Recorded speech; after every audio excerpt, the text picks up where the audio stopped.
How can you get up to 150 miles an hour club head speed? Well, you might want to watch this here.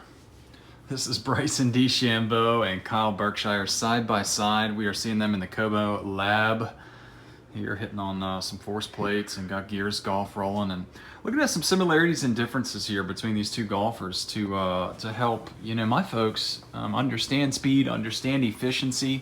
Obviously, you can't. The average golfer's never going to be able to get in these positions, but they can pick up a thing or two here that is going to help them move the club head faster, right? In order to gain speed, the club head's got to move faster. There are no ifs, ands, and buts about it. So we've got Kyle Berkshire and Bryson DeChambeau. Kyle here is the longest driver of the golf ball in the world, the fastest player. He's got the highest ball speed. And Bryson DeChambeau is the longest driver on the PGA Tour. These two guys hung out, and they were hitting balls side by side, and that's where this video kind of came from.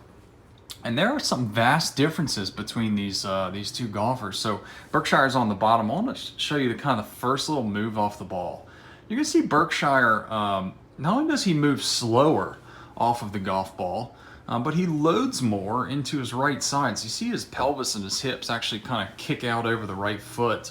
And Bryson's got a very centered turn here, right? So Bryson's whole deal has been to move faster, yes, but to the extent, he's kind of holding himself back of the potential here. And this is what he and Berkshire were talking about. There was a YouTube video that came out, and these two guys were just shooting the shit, talking about how to gain speed, and DeChambeau kind of left in awe as to how this guy, Berkshire, he gets the club moving a ton faster on, and gets the ball speed out of it too. So this first little move off the ball, is definitely, he's moving a lot more into his right side, Berkshire into this right leg, and his body also starts extending.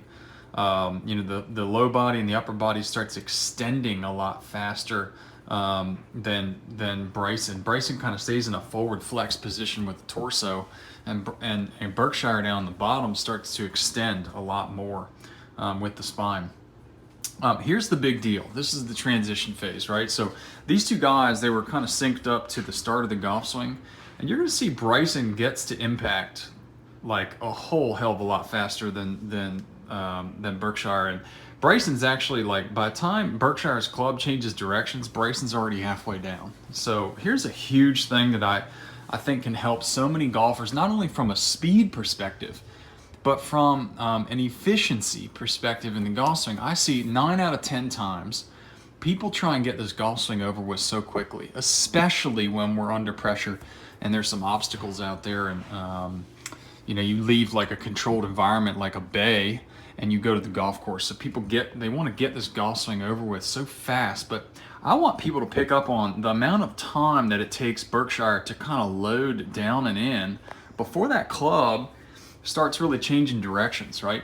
So I had to put like an image here, like Berkshire is the ideal, and Bryson is like the guy that, he steps up on the tee, is a little bit nervous, and he wants to kind of get the golf swing over with as quick as possible.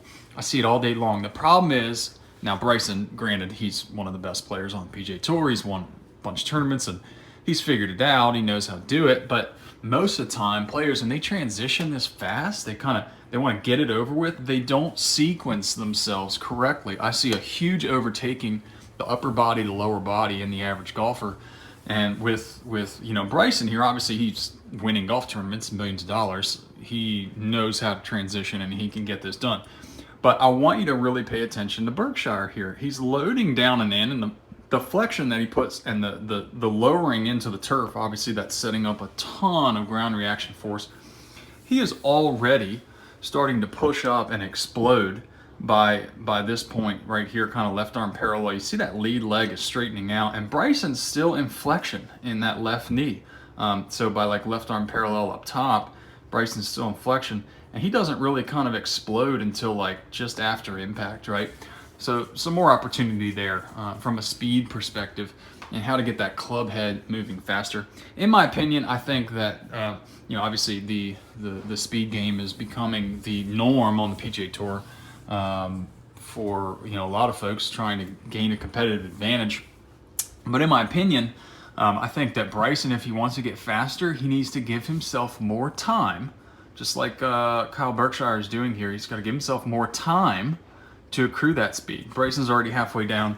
Berkshire's still at the top. All right, it's pretty plain sight there. That's one way that more golfers, not only you can pick up speed, but definitely pick up some efficiency. Just have some patience up there at the top. It will do you such wonders out on the golf course for your efficiency of motion and the quality of the ball striking. So a lot to be learned from both of these guys. Obviously, they are both incredible athletes. And you know, I'll be curious to see what happens as Kyle continues to make his push to play some golf on the PGA Tour. So awesome stuff. Hope everybody had a nice holiday, and look forward to seeing everybody in the new year.